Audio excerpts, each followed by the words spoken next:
bagay na nakalaad para sa buhay, para sa lubusan mong paglago at mga pagpapala na inihanda ng Diyos. It's already prepared by the Lord. Yung mga pagkakataon na yun. Amen. Bakit ko nasabi?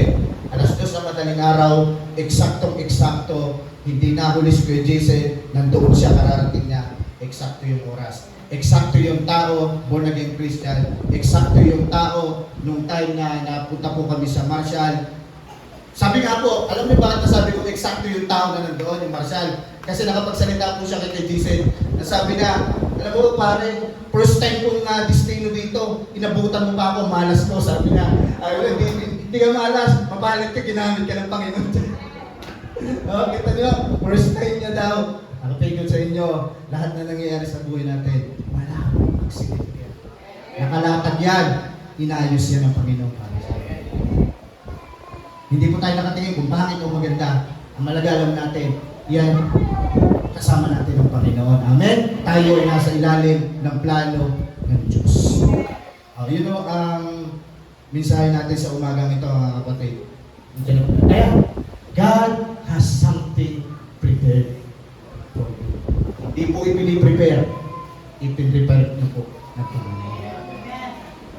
Mga blessing, pagpapala ng Diyos sa buhay mo ay hindi inihahanda ng Diyos. Yan ay inilatag na ng Panginoon sa iyo. Amen? Praise God. So, basahin po natin Luke chapter 22, verse 7 to 13. Luke. Yan. Sumat. So, praise. Yan. Sabi po sa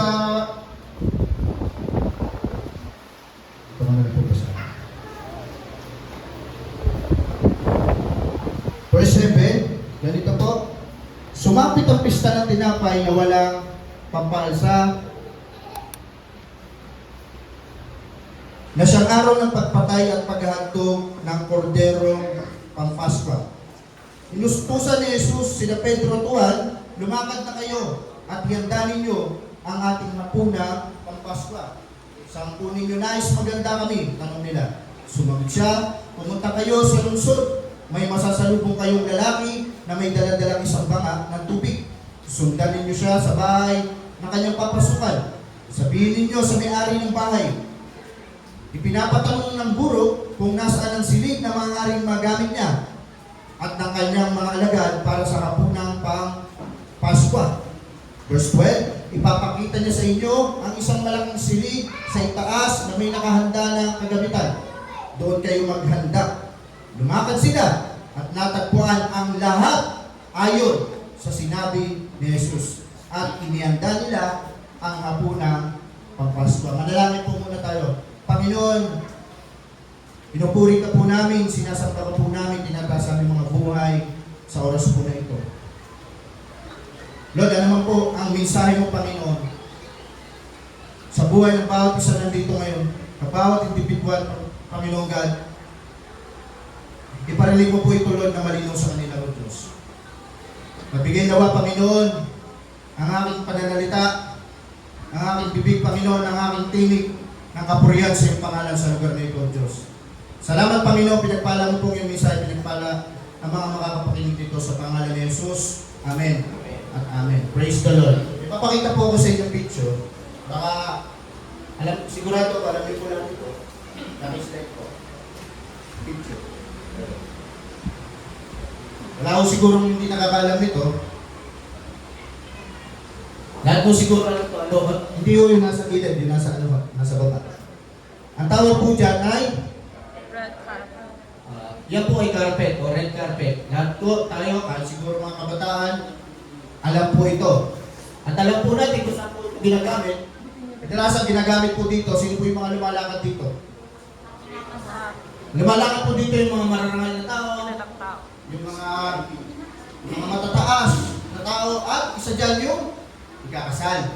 Tama? Di ba dyan lumalakad yung mga ikakasal? Kasi po itong red carpet, ito po ay larawan ng tagumpay, larawan ng karangalan, pagpapala, pabor, biyaya, ng Diyos. Yan po ang larawan niyan, mga kapatid. Pero tingnan niyo po, isa po ang gusto kong bagay na makita po natin.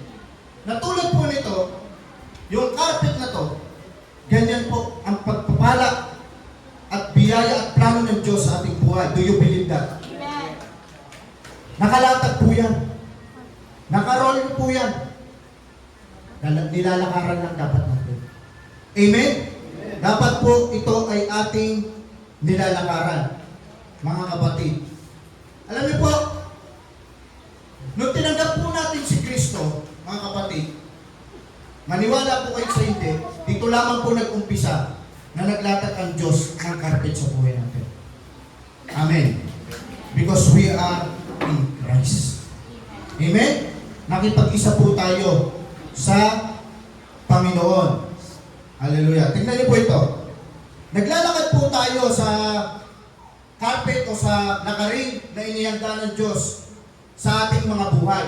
Kung nasaan ka man ngayon, kung naniniwala ka na iyan ang lugar na inihanda sa iyo ng Panginoon, nandiyan ka ngayon, inihanda ng Panginoon sa iyo yan, ano mang pagpapala meron ka, nasa ang posisyon ka ngayon, yan ay inilatag at nakahanda na talaga para sa iyo, hindi dahil magaling tayo.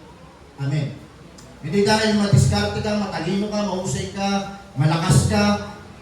Hindi po. Hindi dahil may pinag-aralan ka, hindi po. Lagi natin tatandaan, lumalakad lamang tayo sa mga inihanda ng Diyos na pagpapala, tagumpay at pabor sa ating mga buhay ng Panginoon dahil sa biyaya ng Panginoon. Huwag po natin kakalimutan yan. Kaya nakakalungkot, kung maalala nyo yung estudyante na nag-post. Huwag po gagawin ng mga estudyante natin yun. Maalala nyo? Hindi natin siya ginajudge.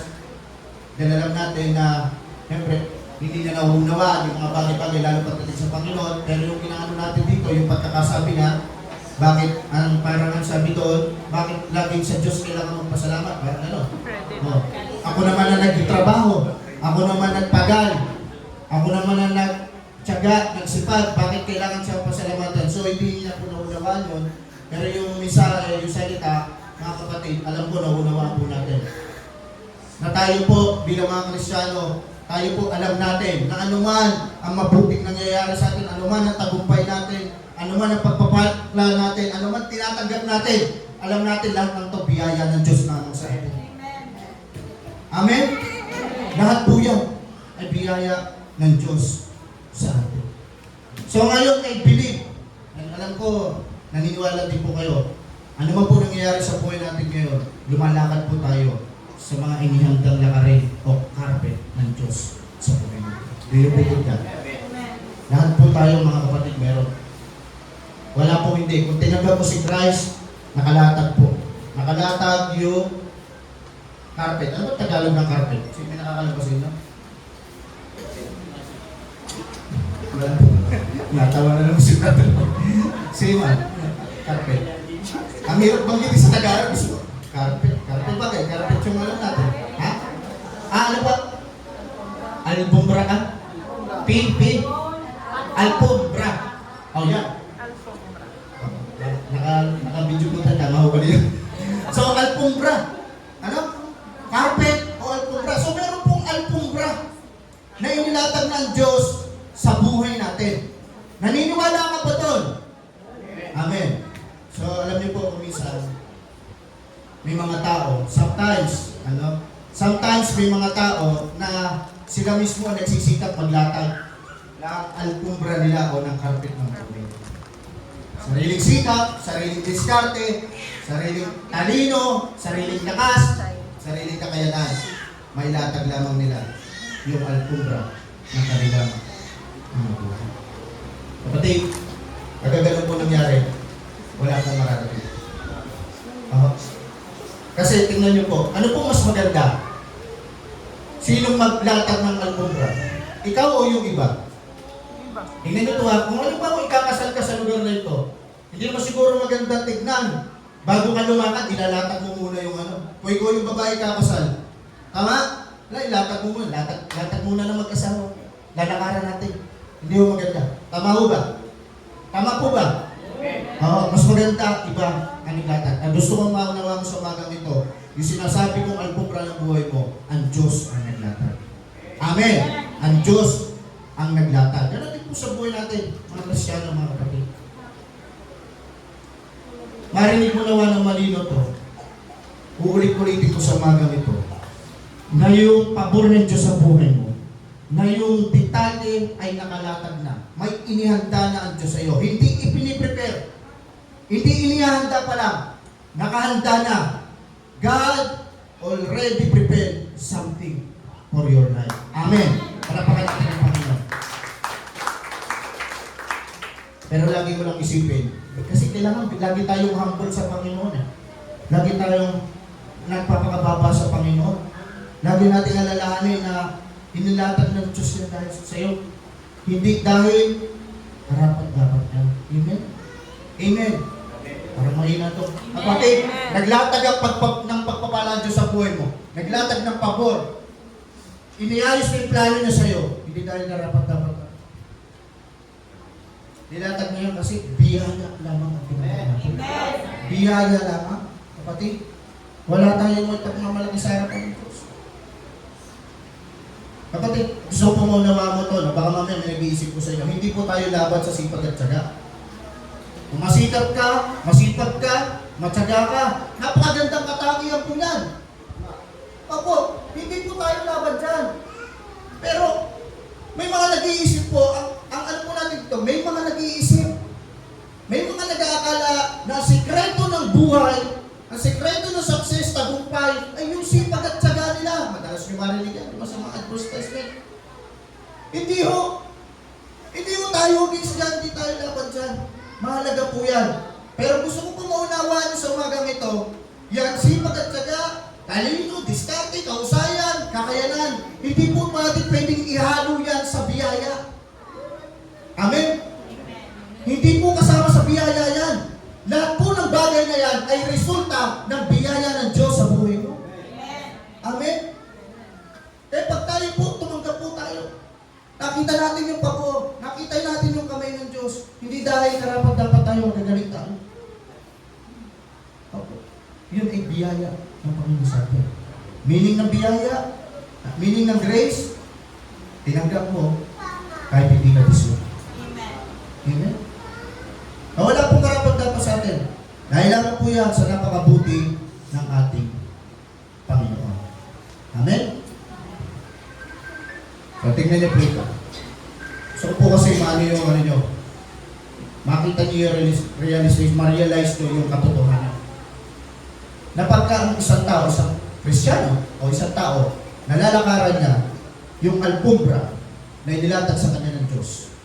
Sometimes, may mga tao na pilit tinitiklop yung carpet o yung albumbra na inilatag sa kanya. Alam ko, dumarating tayo sa times nyo, kaya nga, yung pinapangaral natin. Nagkakaroon tayo ng mga life application, moral lesson. Darating tayo sa ganung buhay.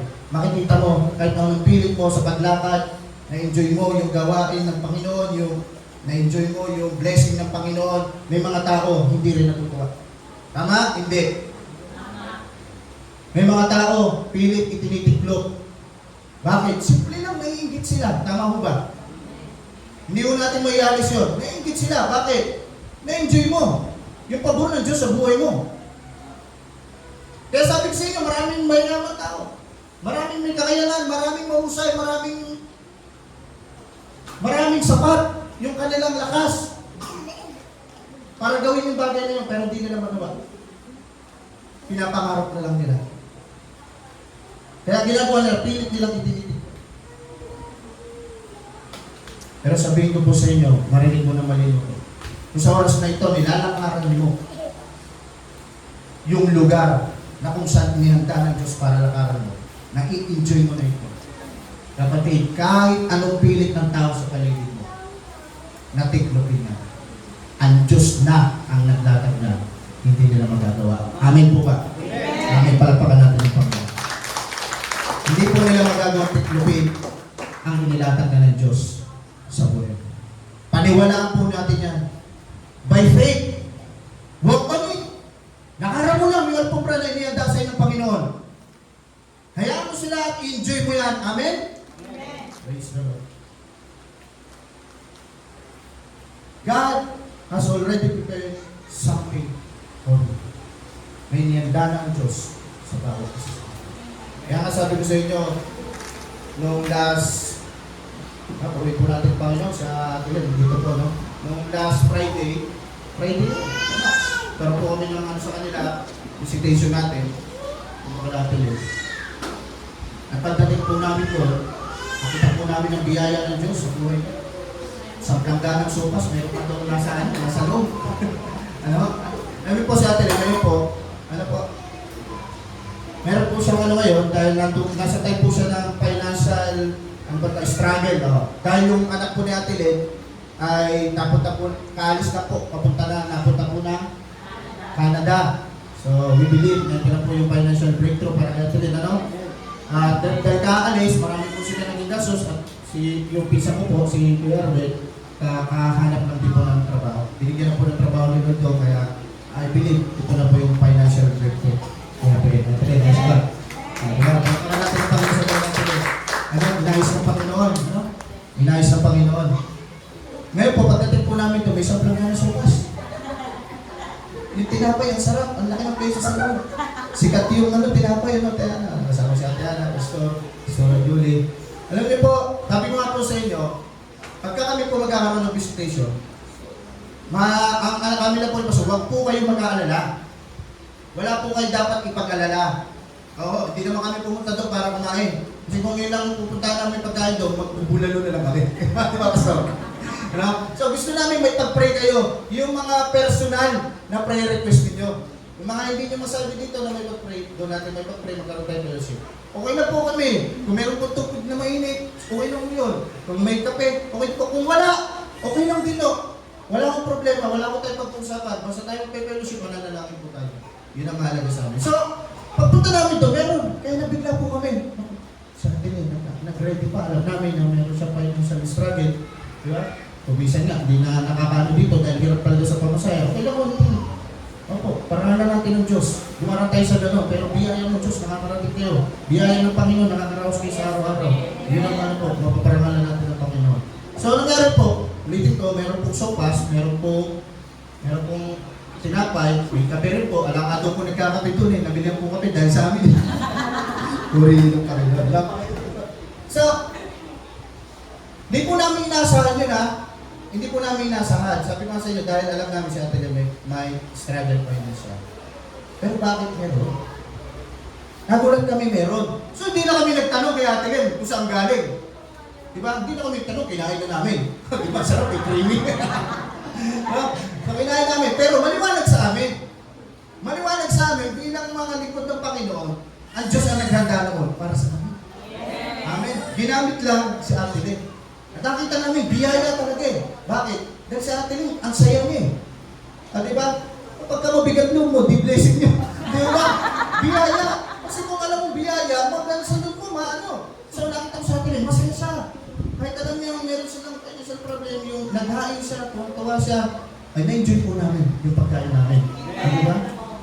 Kung nakita ko sa atin, nakasimanta. Hindi ko ma-enjoy yung ano. So, pero, enjoy. So, ang Diyos ang nag-provide. Sabi ko sa inyo, hindi nagkataon. Natatanda ko, sinabi ni Pastora Julie, hindi dumating yung nagdadala ng merienda sa kanila. Alright? Di ba? Hindi dumating. Bakit? Sabi niya na, hindi ko papapuntahin. Bakit? Naganda mo na pagkain sila pagdating sa amin. Di ba? Sabi ko po sa inyo, detalyado po ang Panginoon. Oo. Lagi po siya nagpiprepare. I-prepare niya lang. Yung kakainin namin to, biyaya ng Panginoon. Amen. Biyaya ng Diyos. Hallelujah. So, puntahan po natin yung story mga kapatid. Pakilagay po sa verse 7. Verse 7 po.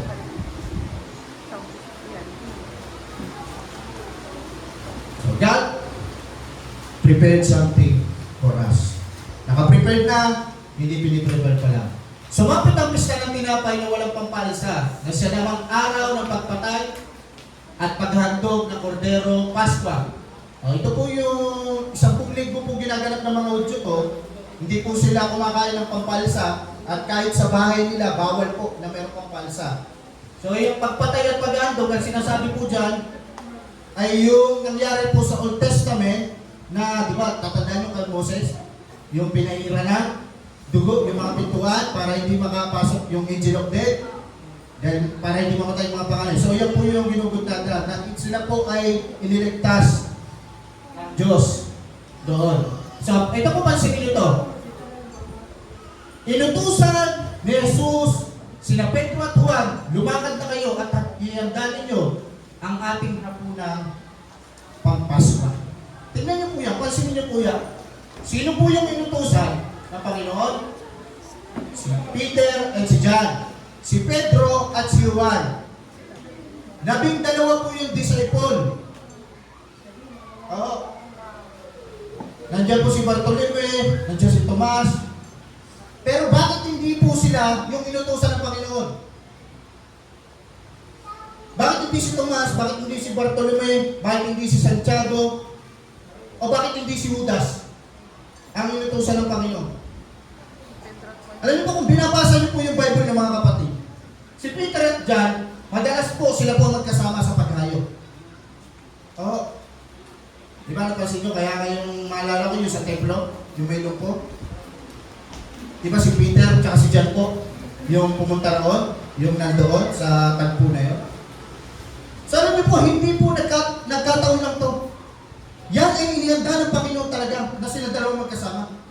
Hindi po yan aksidente mga kapatid. Si Peter at si John ang magkasama. Hindi nagkataon lamang yan. Ang pangalan Peter po, hindi na po natin napalagay dahil baka po abutin tayo ng napakaba introduction, kaya nasa akin po. Tignan nyo na lang po, i-notes nyo na lang po, and then bulayin nyo po pag-uwi.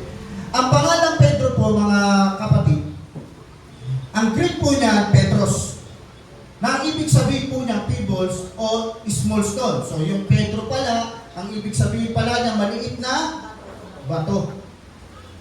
Pero bago po siya maging Pedro, ang pangalan niya po ano? Simon. Nung namit siya ni Jesus, pinalitan ni Jesus, o ngayon ikaw, Simon, o, tatawagin ka ng Pedro. Ang Hebrew meaning po ng Simon, talangin.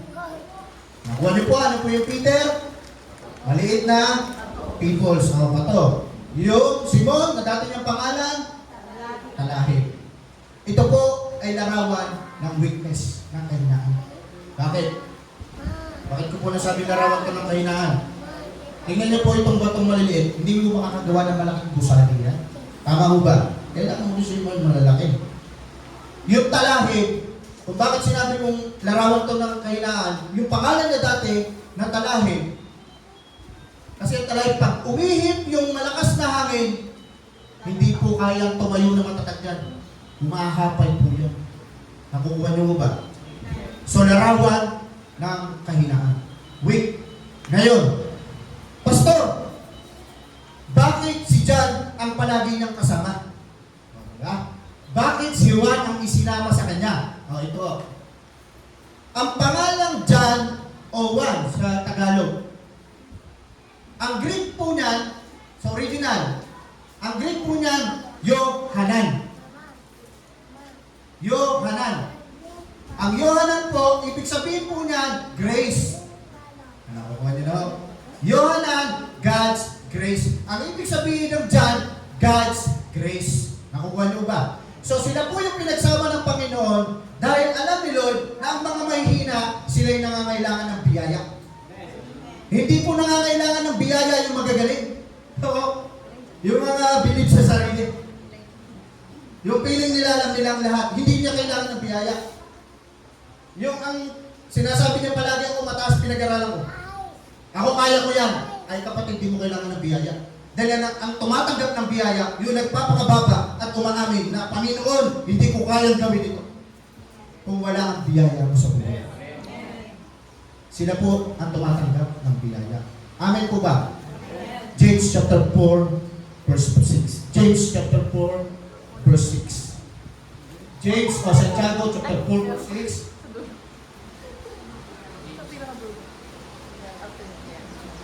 Santiago na. Ngunit higit na malakas ang tulong na binibigay niya sa atin. Kaya sinasabi ng kasulatan, ang Diyos ay laban sa magpataas, ngunit nalulugod sa mga mapagpakong baba. Nasaan yung ASND? ASND ko po pinalagyan. ASND po. Sister Sheila, Marin, meron mga ASND. Ang salita ng Diyos.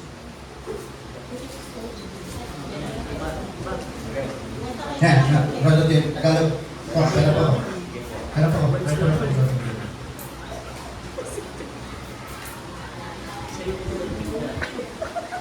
James chapter 4, verse 6. Ngunit sapat ang ibinibigay na biyaya ng Diyos. Kaya nga sinasabi ng kasulatan, kinakalaban ng Diyos ang mga mapagpataas, pero kinaawaan niya ang mapagpababa. Amen. So, tumatanggap po ng biyaya, yun ang papakababa sa harapan ng Diyos. Hindi po yung bilib sa sarili. Bilib sa kakayanan, bilib sa pinag-aralan, at bilib sa kung ano man ang meron siya. Tayo, bilib tayo. Bilib din tayo eh. Pero hindi sa sarili natin. Bilib tayo sa ating Panginoon. Amen? Praise God. So, balikan natin story. Tingnan niyo po. Verse 9. Verse 9. Verse 9. Next. Yeah. Saan po ninyo? Ito po sabi mga disciple, saan po ninyo nais na maghanda kami? Tanong nila, sumagot siya, pumunta kayo sa lungsod, may masasalubong kayo lalaki na may dalang banga, tubig, sundan niyo siya sa bahay, na kanyang papasukan. Next verse. Sabihin niyo sa may-ari ng bahay, pinapatanong po ng guro kung mayroon kayong silid na maaaring magamit niya at ng kanyang mga alagad para sa hapunang Pampaspa. Ituturo niya sa inyo ang isang malaking silid sa taas na may nakahanda ng kagamitan. Kapatid, tingnan niyo po yung inihanda ng Panginoon sa kanila. Hindi lang po basta silid. Ano sabi? Malaking silid. Malaking kwarto. Kapatid, gusto ko maunawa mo sa mga yung inihanda ng Diyos sa buhay mo. Higit pa yan na malaki kaysa sa mga pinapangarap mo. Amen? Palakpakan mo natin ang Panginoon. Ang inihanda ng Diyos sa'yo, higit pa sa pangarap mo ngayon sa buhay. Kung may pinapangarap na ngayon, gusto ko maunawaan mo to. Yung plano ng Diyos, higit pa dyan. Amen? Ano mang dinidesire ng puso mo, higit pa dyan ang inihanda na ng Panginoon sa buhay mo. Ang kailangan mo lang, walk on it. Lakaran mo, kapatid. Amen? Huwag kang umalis doon sa carpet. Alpumbra. Huwag mo ilabas yung paa mo sa alpumbra. Lakaran mo. Yung inilatag ng Diyos sa buhay. Amen? Verse 12. Verse 12. Verse 12. Verse 12. Balik niyo pa, balik.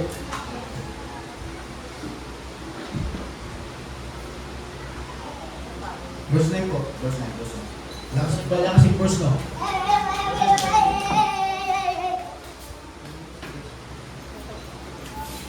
Ayan po. Sabi po, may nakahanda ng mga, ano daw po? Oh, may nakahanda na po. Ito pagdating ng disciple daw, sabi niya, may mga nakahanda ng kagamitan. Ibig sabihin, doon sa inihanda ng Diyos sa'yo, wala ka nang may dadagdag. Amen? Yeah? Wala ka nang dadagdag. Kompleto na. Parang buhay natin kay Kristo. We are complete in Christ. Kailangan mo ng karunungan. Nasaan? Wala po sa labas. Kailangan mo ng kapayapaan. Wala sa labas. Kailangan mo ng lakas. Wala sa labas. Nasa loob. Nasa loob po. We are complete in Christ. Sabi po ng Bible, ang ating pong katawan, ito po ay templo ng banal na Espiritu. Ano man ang kailangan natin, wala po sa labas, nasa loob. Sa pamamagitan ng banal na Espiritu na nasa atin. Nananahan sa atin. Nasa loob po. Kaya nga pa nagpipray tayo, boy or wait eh. Nakatingin ka sa loob mo. Diba? Kasi nasa loob. Alam niyo, minsan may mga tao na kung ubusin yung pasensya mo, experience mo yan.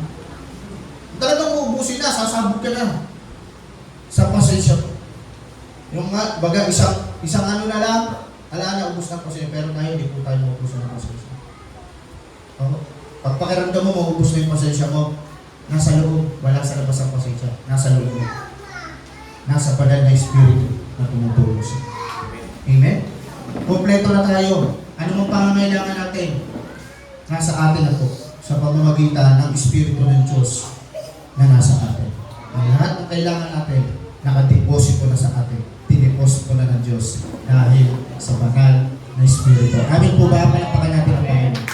So sasabihin ko po sa inyo ito. 1 taon mula ngayon, 5 taon mula ngayon, 10 taon mula ngayon, 20 years mula ngayon, ang lahat ng kailangan mo ay inilatag na ng Panginoon. Amen? Palakpakan natin ng Panginoon. So walang aksidente sa Panginoon. May nakahanda na sa tamang tao, tamang lugar, at higit sa lahat, tamang pagkakataon. Kung mabalikan natin yung istorya, meron siyang, ang sabi ng Panginoon sa kanila, pumunta kayo doon, meron kayong makikita ng isang lalaki. Ang sabi po? Isang lalaking may dalang Isang bangang tubig. bangang tubig. Tama ang detalye, tama ang pagkakataon. Perfect ang timing ng Diyos. Bakit? Kasi po, yung dalawang disciple, nahuli lang po sila ng 2 minuto, hindi na po sila magtatagpo. Tama? Nauna man sila ng 2 minuto, hindi na sila magtatagpo. Hindi na sila magkakasalubong. Tama po ba? Perfecto ang inilatag ng Diyos sa kanila. Amen? So, ganoon din po sa buhay natin. Naka-audit na yan, detalyado. Meron nang nakahandang tamang tao sa atin, kinakausap na ng Panginoon. Kaya nga sabi ko sa inyo, si Kuya Jason, hindi po na siya ng Panginoon, inihanda na siya doon. Tamang lugar, doon sa labas ng bahay nila para makita niya yung tamang oras, alas 2 sa madaling araw, ganun mangyayari yung pangyayari. O, di ba? At tamang tao. Di ba? Nakita niyo mo? Ganyan mo mag-set ang Diyos. Ganyan po yung ipinrepara ng Diyos sa ating mga buhay. Amen? So, verse 13, last verse 13.